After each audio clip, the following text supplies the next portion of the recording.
인사는 열심히 하시더니 대답을 안 하시네. 자, 그 파워포인트 좀 띄워주세요.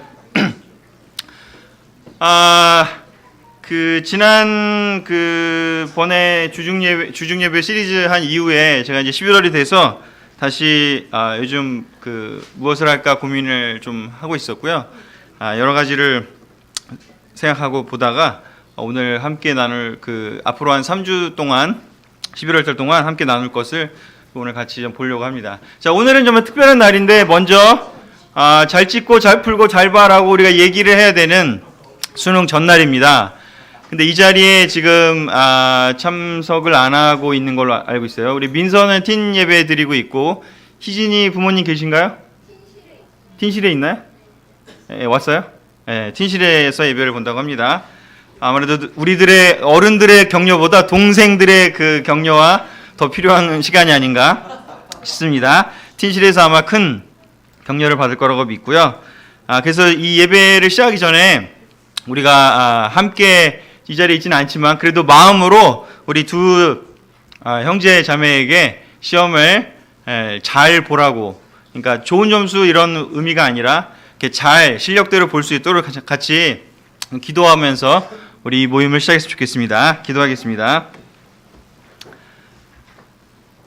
위대하고 놀라우신 하나님, 어느덧 11월 14일이 되었습니다. 이제 15일이면 또 수능 날이고, 이렇게 고3 부모님 두 집이 있었는데, 하나님, 지난 1년 동안 너무나 수고를 많이 한 두 커플에게, 또 두 가정에게 하나님 큰 위로와 또한 이렇게 격려를 주고 싶습니다. 하나님 아버지, 이제 내일이면 그 시험이 이제 완료가 됩니다. 하나님 아버지, 이렇게 두 친구가, 민서와 희진이가 정말 이렇게 그동안 공부했던 것들을 실수하지 않고 차분하게 본인의 실력을 다 시험 그 시간 동안에 다 쏟아내고 나올 수 있도록 하나님 인도하여 주기를 부탁을 드립니다. 하나님 아버지, 또한 시험 을 보지 않는 많은 그런 친구들도 있겠지만은 하나님, 내일 우리가 한 마음으로 두 친구와 함께 하기를 또 원하고요. 그 교회가 함께 하기를 원하고, 또 오늘은 특별히 이렇게 주중 예배를 모였습니다. 저희가 오늘 하나님 말씀을 함께 나누고, 우리가 아까 서로 인사 나눈 것처럼 큰 기쁨으로 우리가 서로를 격려하고, 또 하나님께서 주신 그 놀라운 특권을 서로 누리고 또 나누는 너무 놀라운 시간 되기를 간절히 원합니다. 이 시간을 주면 너무 감사드리고 사랑 많으신 주 예수님의 이름으로 기도드립니다. 아멘. 아멘. 이 영화를 혹시 보셨나요? 최근에 개봉했는데. 아직 하고 있으니까요. 혹시 시간 되시면 좀 보셨으면 좋겠습니다. 저가 지난주에 좀 봤는데요. 이 영화를 보고 제가 사실은 이번 학기에 좀 구약에서 공부한 게 있어서 원래 그 구약을 좀 할까 했었는데, 제가 소논문 발표한 게 있어서 그걸 좀 할까 했는데, 이 영화를 보고 마음이 좀 되게 영감을 얻어서 신약을 해야겠다, 바울의 편지를 좀 해야겠다 생각이 다시 들었고요.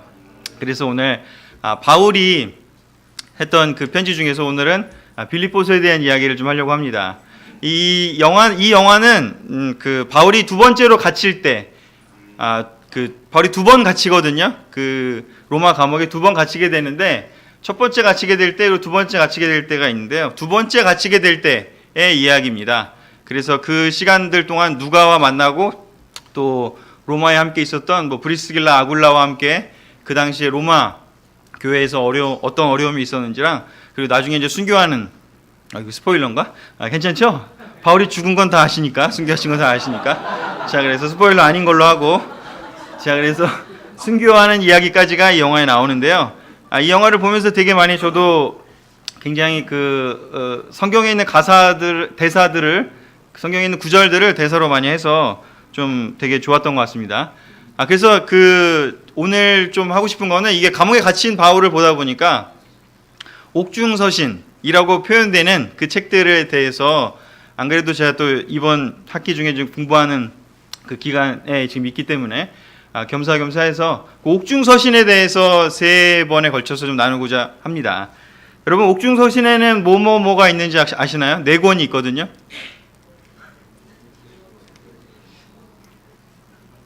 일단은 제가 아까 하나 얘기했으니까 빌립보서, 로마서는 아니고요. 에베소서 누가 얘기했는데 에베소서 맞고요. 골로새서 맞습니다. 디모데전서 아니고요. 디모데도 맞습니다. 근데 옥중서신하고는 안 하고 옥에서 감옥에서 쓴 건 맞는데 옥중서신에 포함되지 않고 그건 따로 이제 목회서신이라고 표현을 합니다. 하여튼 이제 에베소서, 빌립보서, 골로새서 그리고 빌레몬서를 옥중서신이라고 표현을 하고요. 똑같이 감옥에서 쓰긴 했는데 디모데 전후서와 디도서는 목회서신이라고 좀 별도의 이름을 붙입니다. 그래서 크게 그 7권을 썼고 그 중에 4권이 이제 옥중서신이라고 표현되는데요. 그래서 이 4권을 잘 보면 내용들이 사실은 좀 공유되는 측면들이 있어요. 왜냐하면 같은 비슷한 시기에 썼기 때문에 연결되는 부분도 있고 또 그 다음에 교회 상황에 따라 조금 다른 그런 부분도 있습니다. 그래서 그 중에서 먼저는 첫 번째 이렇게 빌립보서에 대해서 같이 나누고자 합니다. 그 옥중서신 중에서 가장 첫 번째로 쓰여진 것으로 학자들은 보고 있는데요. 빌립보라는 지역은 알렉산더 대왕 다음에 빌립 그 후손 중에 빌립 왕이라는 왕이 있습니다. 그 왕이 세운 이제 도시 중에 하나인데요. 그 그리스에 있는 도시입니다. 그래서 마케도니아라고 성경에는 되어 있고 그리고 우리가 지금 알고 있기에는 그 그리스 지역에 있는 도시인데요. 그래서 성경에는 또 유럽의 관문이다 그렇게 표현도 합니다. 그래서 이 마케도니아의 첫 번째 가는 도시였고 큰 식민지 중에 하나였는데 그 빌립보 교회에 보낸 편지고요. 저는 서신서 중에 개인적으로는 빌립보서를 제일 좋아합니다.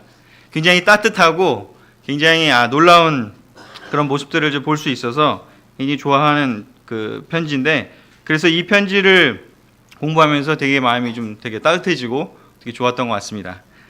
먼저 여러분 그래서 빌립보서를 좀 펴셨으면 좋겠습니다. 성경에.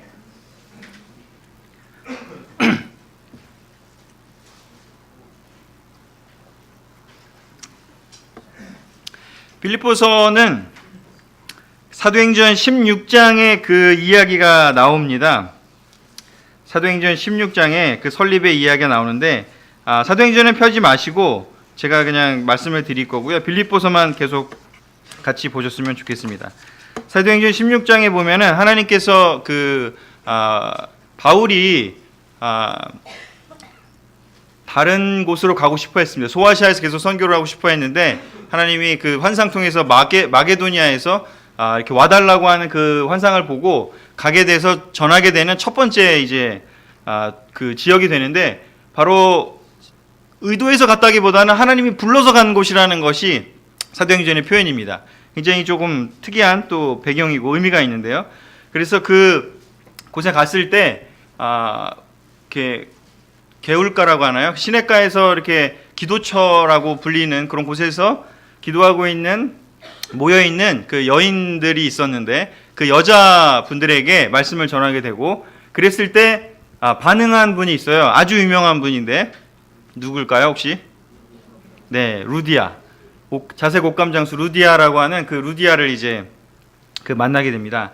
그래서 그 14절 15절에 보면은 16장에 그 루디아가 온 집안 식구와 함께 세례를 받게 되고 그 다음에 이제 나중에 또 전하다가 감옥에 갇히게 돼요.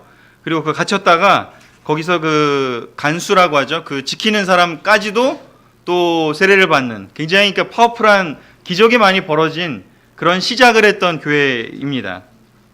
그래서 빌립보서 맨 뒤쪽에 보면 4장 끝부분에 보면 인사할 때 로마 황실에 있는 사람들도 무난합니다. 이런 표현이 나올 정도로 그 당시에 굉장한 그 영적인 힘에 의해서 굉장히 높은 고위 관리직에 있던 사람들조차도 믿게 되는 그런 일이 벌어지게 됩니다. 자, 그래서 이것이 어떤 그 사도행전에 나오는 이야기고요. 그리고 나서 한참 후에 그 바울이 이제 2차 여행, 3차 여행을 하고 그리고 이제 로마까지 갔을 때 처음에 잡혀가게 됐을 때 그 첫 번째 잡혔을 때 이제 그 빌립보 교회에 편지를 보내게 됩니다.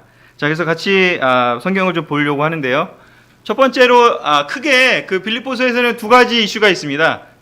이 편지를 보내게 된 것은 두 가지 이슈가 있는데 AD 한 60년 전후 한 59년, 60, 한 2, 3년 그 사이에 이 편지가 쓰여졌을 것으로 보는데요. 두 가지 이 빌립보서를 보면 두 가지 그 당시에 문제가 있음을 알게 됩니다. 빌립보 교회에 아무 문제가 없고 뭐 특별한 어떤 이슈가 없었으면 아마 편지를 보내지 않았을 건데, 그래서 여러분들이 아마 뭐 서신서들을 항상 볼 때 거기에 이걸 왜 보냈을까 생각을 해보면 거기 안에 있는 어떤 문제가 있기 때문에 그것에 대한 조언을 해주기 위해서 보냈음을 알 수가 있게 됩니다.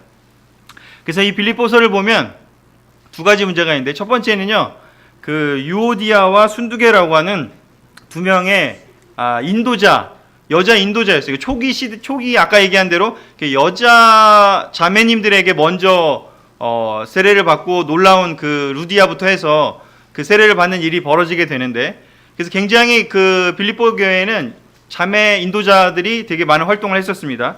근데 그 중에 처음부터 그렇게 열심히 섬기던 그 두 자매가 뭔가 어려움을 겪게 되는 일이 벌어지죠. 그러면서 교회가 약간 유오디게아를 또 이렇게 좀 그 응원한다? 아니 그 뭐라고 해야 되나요?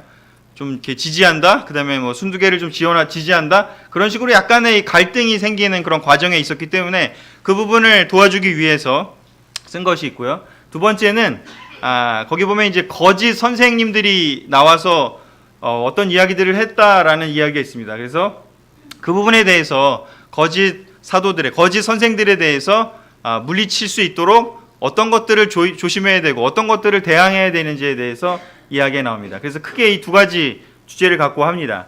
그래서 저는 첫 번째 오늘은 그래서 그 관계에 대한 그 부분만 오늘 좀 나누고자 합니다. 그걸 다 하려면요 오늘 시간 부족하기 때문에 나눠서 하려고 합니다. 아멘.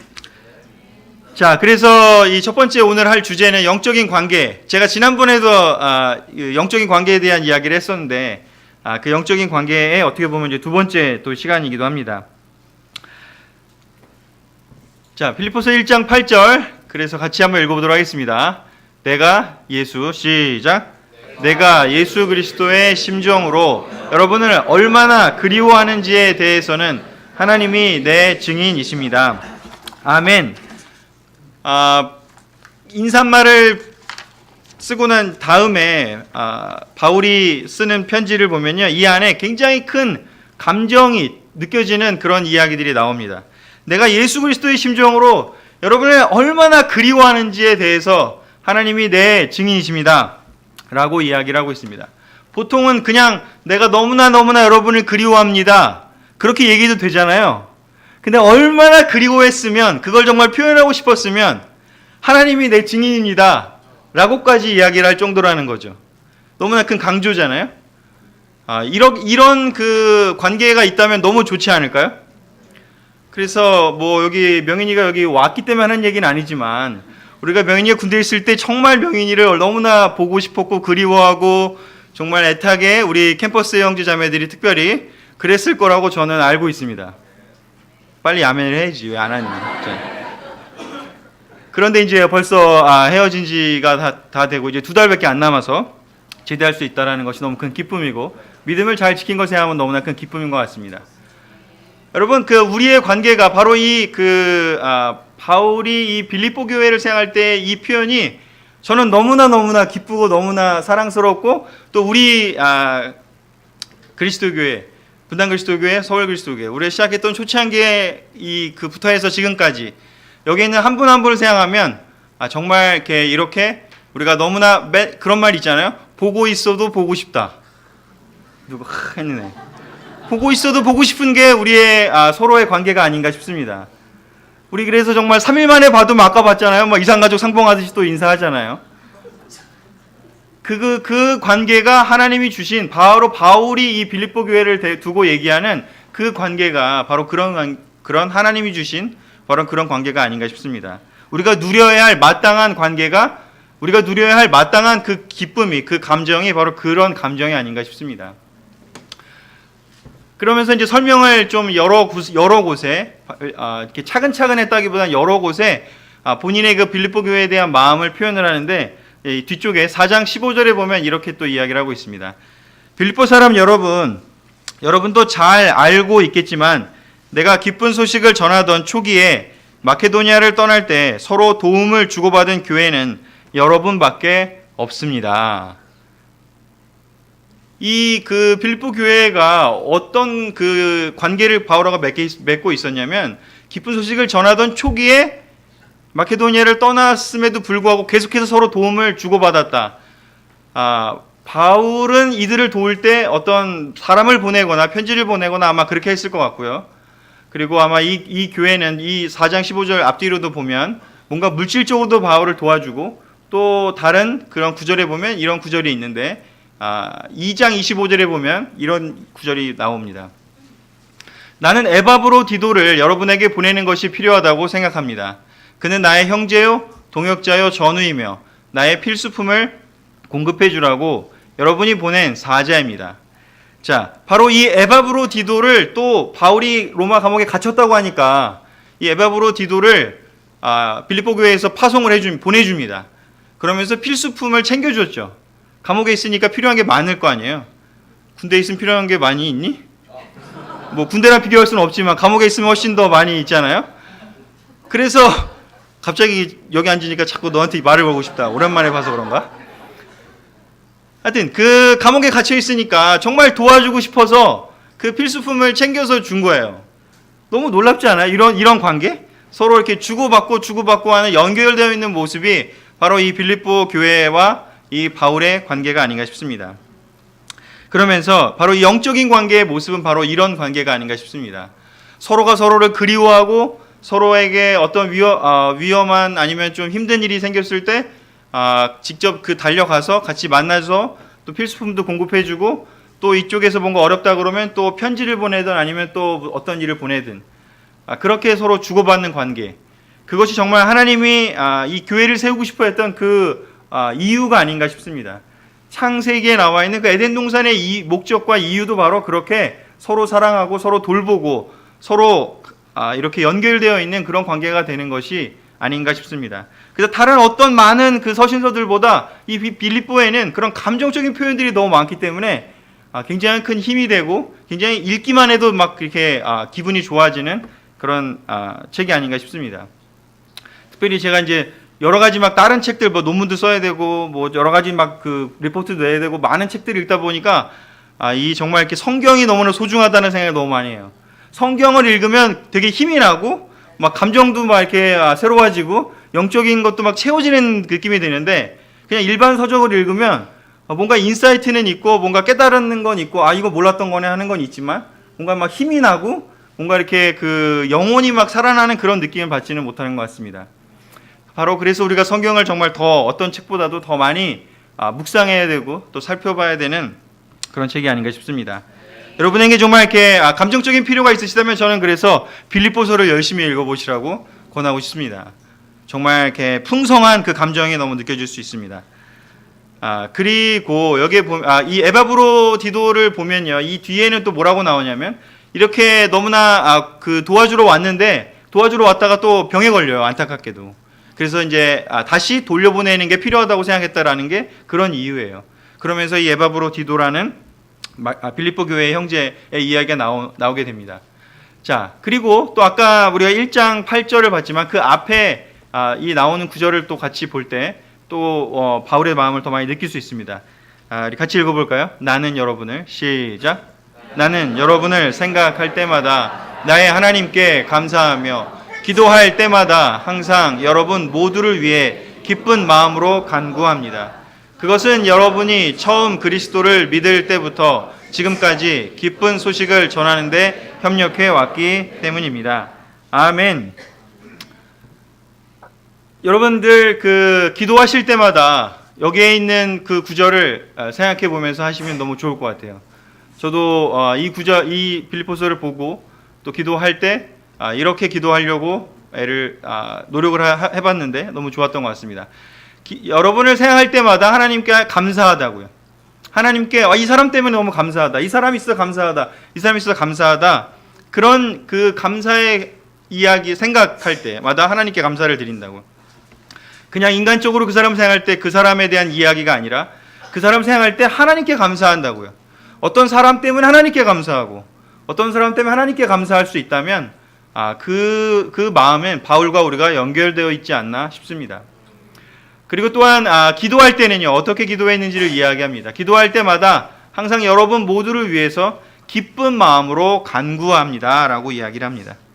기쁜 마음으로 그 사람을 생각할 때 기쁜 마음이 들고 또 하나님께 기도할 때 그 기쁜 마음이 담겨져서 하나님께 올라가는 것을 느낄 수가 있게 됩니다. 기도할 때마다 우리가 사람들을 위해서 기도할 때마다 한 명 한 명을 위해 기도할 때마다 이렇게 그 사람들과 연결되게 되고요. 우리가 사람들을 정말 사랑하고 싶다면, 다른 사람을 마음에 품고 싶다면 기도밖에 없다라는 생각이 너무 듭니다. 왜냐하면 사랑하는 마음은, 사람의 영혼을 사랑하는 마음은 이게 인간의 힘으로 될 수 있는 게 아니기 때문이죠. 그래서 정말 이렇게 기도할 때 그 어떤 사람을 위해서 기도하잖아요. 그럼 그 사람에 대해서 내 마음속에 들어오게 되고 내 영혼에 담기게 되는 느낌을 받게 되는 것 같습니다.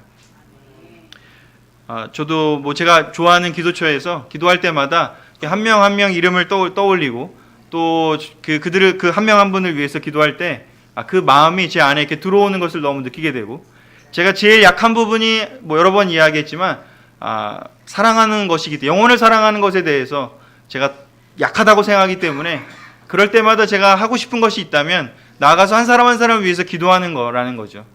물론 가서 만나기도 해야 되고 실질적인 것도 많은 걸 해야 되지만 그 모든 것의 시작은, 내 마음의 영적인 그런 사랑의 시작은 그 사람을 위해서 기도하는 것에서 시작됨을 알 수가 있습니다. 그래서 이 바울이 정말 왜 이렇게 감옥에 갇혀서 그 사람들을 실제로 만날 수도 없고 이제는 뭔가 대화하기도 어려운데도 정말 이 바울의 이야기를 들어보면 얼마나 많은 기쁨이 넘쳐나는지를 알 수가 있는데, 우리는 막 만나서 까르르 웃고 너무 재밌는 시간을 보내서 기쁨이 느낄 수도 있겠지만 이 바울은 그런 시간을 보내지 않았음에도 불구하고 기쁨이 넘치는 것을 느끼게 됩니다. 바로 그것이 어디서 왔는지 이 기도에서 왔음을 알게 됩니다. 그리고 또한 바울은 이야기합니다. 그 빌립보 교회 형제자매들이 처음 그리스도를 믿을 때부터 지금까지 기쁜 소식을 전하는데 협력해 왔기 때문이라고 이야기를 합니다. 기쁜 소식을 위해서 협력해 왔기 때문이라고요.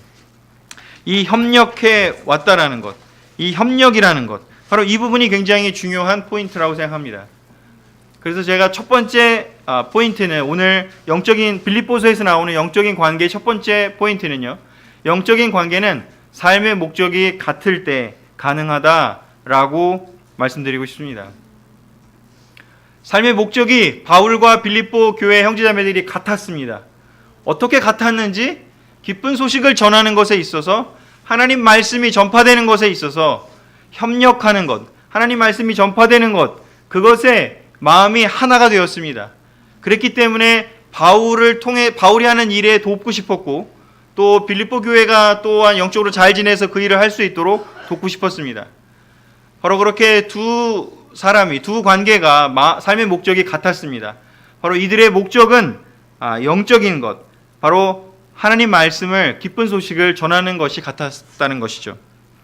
그런데 놀라운 것은 삶의 목적이 같을 때, 여기서는 영적인 관계가 그렇다고 얘기했지만 일반적인 삶에 있어서도 우리가 잘 생각해 보면 그냥 영적인 걸 빼놓고 그냥 단순하게 관계라는 것만 봐도 관계는 그 목적이 같을 때 가능하다라고 이야기할 수 있어요. 그렇지 않습니까? 우리가 어떤 것들을 할 때 목적이 같지 않으면요, 그곳에 아무리 같이 있어도 우리가 하나가 될 수 없음을 이야기한다는 뜻입니다. 우리가 어떤 모임을 할 때 그 모임 안에서, 그 그룹을 형성할 때 그 그룹 안에서 목적들이 무엇인지를 그래서 서로 많이 나눌 필요가 있다고 생각합니다. 세상에서도요, 노는 것에 어떤 목적이 일치되잖아요? 그러면 정말 재밌지 않습니까? 우리 여기 형제들 중에 테니스 좋아하시는 분들이 그 목적에 일치해서 그 기쁨을 누릴 때, 우리 또 형제들이 축구라는 그 목적이 일치하잖아요. 그 운동장에서만큼은. 저도 이제 여름에부터 해서 아킬레스 건염이 생겨가지고 한 8주에서 한 10주를 지금 축구를 못하다가 지난주에 나갔거든요. 그 프리틴 축구를 일요일에. 제가 의사 선생님이 분명히 뛰지 말라 그랬어요. 그래서 제가 다 참여하신 분은 아실 거예요. 제가 뒤에만 있어서 처음에 골키퍼도 했다가 그 다음에 수비만 받다가, 그런데 어느 순간 거기에 목적에 제가 동화가 되면서 나도 뛰고 싶다. 그러면서 후반에 정말 열심히 뛰는 바람에 끝나고 났더니 또 발이 좀 아프더라고요. 그 안에서 같이 모일 때 우리가 프리틴 아이들, 5, 6학년 아이들과 어른들이 하나가 되는 걸 느꼈어요. 왜냐면 목적이 같았기 때문에 같이 신나게 놀고 재밌게 지내는 것이죠. 뭐 단편적인 아주 그냥 뭐 별로 대수롭지 않은 이야기를 했습니다. 회사에서도요, 너무나 이렇게 회사가 잘 움직이고 뭐 조직이 막 잘 될 때 어떤 때 잘 되냐면 서로 돈 벌려는 그 의욕에 불타오를 때. 왜냐면 회사의 목적은 그거니까. 그래갖고 막 거래처도 늘리고 막 매출도 많이 일으키고 막 하면은요, 영적인 관계랑 상관없이 그냥 너무나 회사 다니는 게 즐겁고 분위기가 좋게 됩니다. 그렇지 않습니까? 좋은 회사를 못 다녀보셨나 보네. 저는 그런 회사에 살짝 그런 때가 물론 있었잖아요. 항상 그렇지는 않지만 매출 잘 되고 막 서로 막 으쌰으쌰하면 막 이렇게 교회에서 느끼지 못했던 뭐 그런 좀 다른 의미에서의 그런 또 재미라는 것들이 그 안에 있을 수 있다는 거죠. 그래서 제가 얘기하고 싶은 건 뭐냐면 관계라는 것, 세상에서도 그래서 그 목적을 갖게 하려고 되게 많이 노력을 한다라는 거죠. 2002년 월드컵 때 우리가 얼마나 하나가 되었습니까? 그리고 이번에 또 그 SK 팬들이 얼마나 한국 시리즈에서 하나가 되었겠습니까? 하나가 되는 그런 그 일들을 보면 세상에서도 사람들은 너무나 기쁨이 충만하고 서로 연결되는 관계를 맺고 싶은데 그것은 바로 목적이 같을 때입니다. 그런데 바로 그런 그 목적이 같은 것이 교회 안에서는 영적이어야 되겠죠.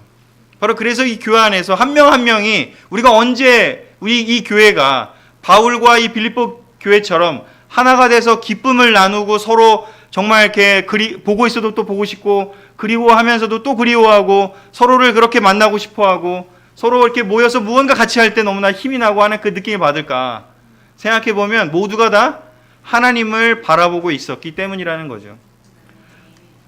그런데 그 목적이 하나님의 말씀이 전해지고 하나님 말씀 때문에 사람들이 기뻐지고 하나님 말씀의 진리가 사람들을 바꿀 거라고 믿는 그 믿음에 기반되지 않고 그냥 그 그룹 안에서 그냥 관계만 좋아지면 좋겠다. 그냥 행복만이 목적이다. 서로 우리 안에서. 그렇게 된다면 어쩌면 그 기쁨을, 그 행복을 누리지 못할 수 있다는 거죠. 왜냐하면 목적이 다르기 때문에. 어떤 사람은 하나님을 바라보고 있고 하나님 말씀이 전해지길 원하고 있는데 어떤 사람은 그냥 그 그룹 안에서 그냥 잘만 지내면 좋겠다. 하나님 말씀이 이루어지는 거 안 이루어지는 거는 난 잘 모르겠다. 만약에 그렇다고 한다면 그게 나쁜 것은 아닐지도 모르지만 어떤 의미에서는 목적이 같지 않게 된다는 거죠.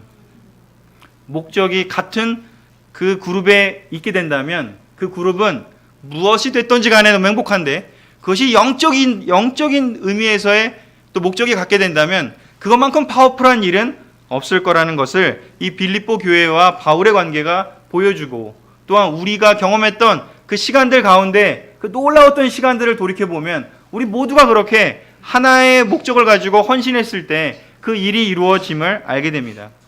가정에서도 마찬가지 아닌가요? 아버지가 하나님을 바라보고 남편이 하나님을 바라보고 아내가 하나님을 바라보고 그 목적이 하나님의 영광을 드러내는 것에 목적이 되어 있다면 서로가 서로를 기쁘게 하는 것이 아니라 하나님을 기쁘시게 하는 게 목적이 되어 있다면 아마도 성경에 나온 대로 남편은 아내를 예수님이 교회를 위해서 헌신하신 것처럼 헌신할 거고요. 사랑할 거고요. 돌볼 거고요. 아내는 교회가 예수님께 헌신한 것처럼 남편과 하나가 될 수 있을 것입니다. 바로 그런 모든 원리들, 자녀들이 하나님 말씀에 순종하고 하나님 말씀에 목적이 되어 있다면 하나님 말씀을 따르는 것이 기쁜 것이라는 걸 알게 된다면 그러면 그 가정은 하나가 될 것입니다. 그런 것을 바로 우리 모두가 원한다는 것을 바로 이 포인트를 통해서 우리가 나눌 수 있지 않나 싶습니다. 그래서 오늘은 제가 지금 보시면 알겠지만 포인트를 먼저 말씀드리지 않고 쭉 성경을 보고 마지막에 이야기하는 방식으로 하고 있기 때문에 이 뒤에 이 부분에 대한 이야기가 아니라 이제 두 번째 포인트에 대한 구절을 같이 보도록 하겠습니다. 빌립보서 4장 우리 2절에 보면요 이렇게 나와 있습니다. 현대인의 성경으로는요 유오디아와 순두계 두 사람에게 권합니다. 주님 안에서 사이 좋게 지내십시오. 현대인의 성경은 사실 조금 그 번역이 완벽하지 않다라고 저는 생각합니다. 사이좋게 지내라. 이건 뭐 애들한테 하는 얘기도 아니고 약간 좀 이렇게 의미가 좀 이렇게 명확하지 않기 때문에 새 번역이나 그 다음에 뭐 개역 개정이라든가 다른 버전을 보면 공통되게 번역하는 것은 무엇이냐면 주님 안에서 같은 마음을 품으십시오라고 이야기를 합니다. 달리 말하면 어떤 것인지 유오디아와 순두계가 굉장히 놀라운 인도자였다고 이야기를 해요. 이 4장 2절 뒤쪽에 3절을 보면 처음부터 함께 바울이 이야기합니다. 처음부터 함께 하나님 말씀을 같이 전했던 동역자라고요. 그만큼 놀라운 두 사람이었다고 이야기를 합니다. 그런데 바울이 이야기하는 걸 들어보면 이 두 사람의 마음이 같은 마음이 아닌 상태가 되었음을 보게 됩니다. 그래서 바울은 이야기를 하게 되죠. 두 사람에게 권합니다. 주님 안에서 같은 마음을 품으라고요. 그 같은 마음이 그러면 도대체 무엇일까? 같은 마음을 갖는 게 너무 놀랍다는 건 앞에 첫 번째 포인트에서 이야기를 했다면, 그러면 이 같은 마음이라는 것은 무엇일까? 바울은 앞쪽에서 먼저 설명한다고 저는 생각합니다. 빌립보서 2장 5절 같이 읽도록 하겠습니다. 시작. 그리스도 예수님과 같은 마음. 아멘. 여러분, 그리스도 예수님과 같은 마음을 가지십시오. 어느 순간에 아마 이 두 사람이 그리스도 예수님과 같은 마음을 갖지 못하고 이 다른 그 2장 전후에 보면 이기적인 야망에 의해서 어떤 그 복음을 잘못 전하는 건 아닌데 이기적인 야망에 의해서 전했다라는 그 이야기가 있어요. 그리고 같은 좋은 동기가 아닌 다른 동기로 전하는 것에 대한 이야기가 나옵니다. 왜 그런 이야기를 앞에서 했을까? 다른 사람에게 대한 이야기일 수도 있겠지만 바로 이 유오디아와 순두계 그리고 그들을 그 중심으로 형성되었던 어떤 그런 그 나누어짐, 그런 사람들에게 바울이 이야기하고 싶었던 것이 아닐까 싶습니다.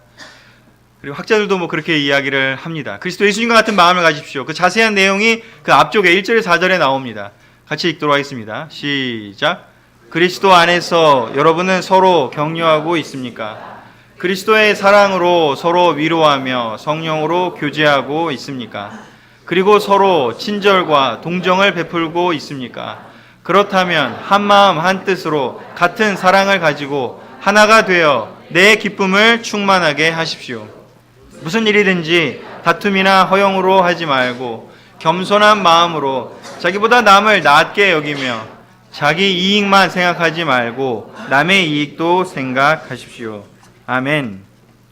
그리스도 예수님의 마음은 바로 어떤 마음인지 격려하는 마음이고 위로하는 마음이고 성령으로 교제하는 마음이고 서로 친절과 동정을 베푸는 마음입니다.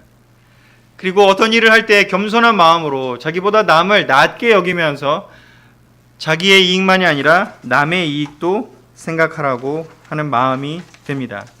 그리고 그래서 그것에 대한 자세한 설명이 바로 5절 뒤에 6절에서부터 나옵니다. 예수님이 어떤 그런 본을 보였는지에 대한 이야기가 나옵니다. 시간이 흘러서 어느 그 시간이 되었는지 모르겠지만 유오디아와 순두계의 마음속에서 예수님을 닮아가고 예수님 때문에 이 삶을 시작했고 예수님 때문에 서로가 관계를 가졌고 예수님 때문에 빌립보 교회가 형성되었음을 잊어버리고 어떤 면에서는 그냥 그 그룹이 점점 성장하고 커져가니까 그 안에서 뭔가 그 다툼이나 허영 같은 뭐 겸손하지 않은 마음, 자기의 이익만 생각하는 마음, 교회 전체를 본다거나 상대방을 생각한다거나 그렇게 하기보다는 뭔가 이 비교하고 경쟁하는 마음이라든가 그런 것들이 존재했던 것 같습니다. 그렇게 바울은 이야기합니다. 그것은 하나님 예수 그리스도의 마음이 아니라고 이야기를 합니다. 예수 그리스도의 마음은 바로 무엇인지 자기 자신을 낮추는 거라고요. 예수님은 하나님의 오른편에 계신 하나님과 동등한 그런 분이셨지만 자기가 사용할 그 권리를 사용하지 않고 오히려 낮아지셔서 인간이 되셔서 그럴 필요가 없었지만 인간이 되셔서 사람들에게 다가오셨고 그 사람들에게 맞추려고 노력했고 그 사람들과 함께 울고 그 사람들과 함께 웃고 그 사람들의 병을 함께 치료해주고 함께 느끼고 했던 그 일들을 예수님의 본을 이야기를 합니다.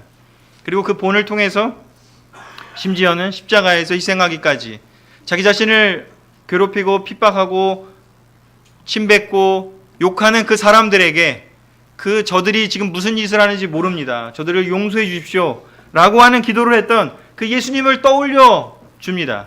바울은 그걸 통해서 이 빌립보 교회가 다시 놀라웠던 그 모습으로 돌아가기를 원하고 권면하고 있습니다.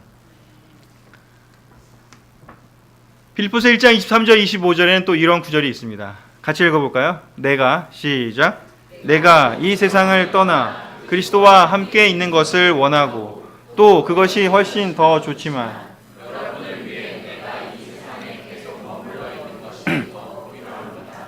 나는 여러분과 함께 계속 머물면서 여러분의 믿음을 키우고 기쁨을 누리게 할 수 있으리라고 확신합니다. 예수님에 대한 이야기를 했지만 바울은 여기서 자기의 이야기를 합니다. 사실 내가 하늘나라에 가는 게 더 낫다고요. 사실 우리 모두 똑같은 상황입니다. 우리가 세례받은 이후로는요, 사실은 하늘나라에 가는 게 훨씬 낫습니다. 그렇지 않습니까?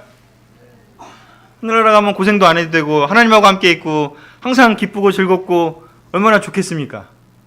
그런데 바울은 이야기합니다. 그런 게 더 좋지만 나는 여러분과 함께 있는 것이 하나님의 뜻일 뿐만 아니라 그것이 여러분들을 위해서 내가 존재하는 이유가 나 때문이 아니라 여러분들 때문임을 내가 깨달았게 되었기 때문에 이 삶을 산다고 이야기하는 것입니다. 달리 말하면 여기에 계신 세례받은 이후에 우리 모두의 삶은요, 이제 더 이상 내 것이 아닙니다. 옆에 있는 사람 때문이에요. 우리 옆에 있는 사람이 빨리 가면 그 사람은 좋겠지만 우리는 슬프잖아요. 그렇지 않겠습니까? 너무 슬픈 얘기를 해서 갑자기 분위기가 다운되는 것 같은데, 우리가 그만큼 우리의 한 명 한 명의 존재가 옆에 있는 사람들에게 너무 중요하다는 거예요. 내가 사는 게 나 때문이 아니라 내가 옆 사람에게 격려해주고 믿음을 키우고 기쁨을 누리게 할 수 있는 것 때문이라고요. 사실 아까 그래서 이 구절이 나오지만 골로새서에서는 그래서 이렇게 얘기합니다. 그래서 여러분들을 내가 영적으로 훈련하는 것이 되게 내가 목적이라고 하는 이야기가 나옵니다. 사실은 그래서 에베소서, 빌립보서, 골로새서를 연결해서 보면요, 훨씬 더 그 안에 풍성하게 이해할 수가 있게 되는데요. 그래서 지금 중요한 것은 무엇인지 여기에 있는 한 명 한 명이요, 옆에 사람들에게 기쁨을 주는 존재라는 것을, 여러분의 존재 자체가 우리 서로에게 믿음을 키우고 기쁨을 누리게 해주는 관계라는 것을, 그것 때문에 여러분이 여기에 존재한다는 것을, 하나님이 그렇기 때문에 여러분을 여기에 세워놓으셨다는 것을 우리가 늘 기억하고 우리가 서로에게도 또 스스로에게 생각해야 한다는 것입니다. 그래서 우리가 잠시 옆에 계신 분들에게 당신이 제 옆에 계셔주셔서 너무나 기쁘고 감사합니다. 한번 이야기하면 어떨까요?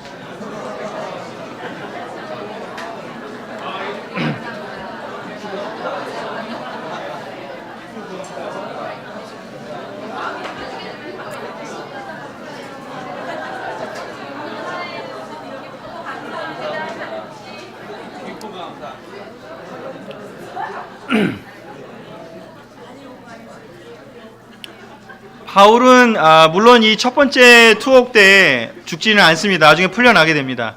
빌레몬서까지 쓰고 난 후에 공교로 그 다음에 이렇게 풀려나게 돼서 다시 여행을 하고 좀 자유롭게 지내다가 다시 또 감옥에 갇혀서 결국 네로 황제 때 아까 그 바울 영화에 나오는 그 시기를 거쳐서 누가도 만나고 하다가 그 다음에 이제 순교하게 되는데, 이미 이때는 자기가 죽을지도 모른다는 생각을 했던 것 같습니다.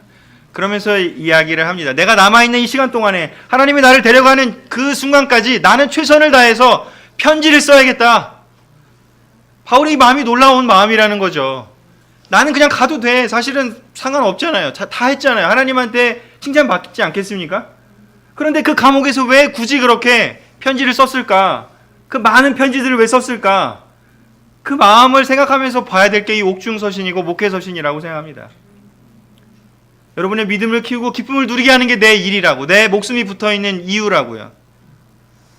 여기에 있는 한 분 한 분이 여러분이 살아있는 이유가 옆에 있는 사람을, 아까 여기 나와 있는 구절, 옆에 있는 사람을 격려하는 것이 여러분의 삶의 이유, 존재하는 이유입니다.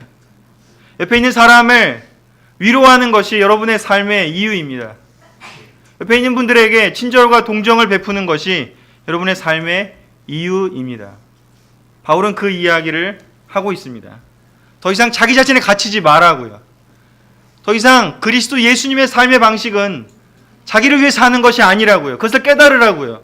우리는 언제 죽어도 괜찮은 사람인데 왜 그렇게 이 세상에 계속 살아가야만 하는 사람처럼, 이 세상에 영원히 살아야 하는 사람처럼 이 세상의 것을 추구하냐고 이야기하는 것입니다. 그래서 두 번째 포인트는, 진정한 영적인 관계는 예수님의 태도를 배울 때 가능하다입니다. 우리가 일반적으로 영적인 걸 떼도 일반적인 관계에도 우리가 많은 좋은 태도들을 가르치기 위해서 굉장히 많은 리더십 책도 나오고 많은 자기계발서도 나오고 많은 가르침들이 있습니다. 하지만 영적인 성령이 인도하시는 영적인 관계를 우리가 원한다면 우리가 예수님의 태도를 내 삶에서 깨닫고 적용할 수 있을 때 비로소 가능하게 됨을 알 수가 있게 됩니다. 그래서 오늘 이 두 가지 빌립보에서 우리에게 가르쳐주는 빌립보 교회와 바울의 이 놀라운 관계가 저는 분당 교회가 조금만 더 노력하면 우리가 이 기쁨을 우리가 더 누릴 수 있는 정말 바울이 이야기하는 그 기쁨을 여러분 느끼고 싶지 않습니까? 저는 너무 느끼고 싶습니다. 그래서 저는 더 기도할 거고요. 더 내 삶의 존재의 이유를 예수님에게서 찾으려고 할 것이고요.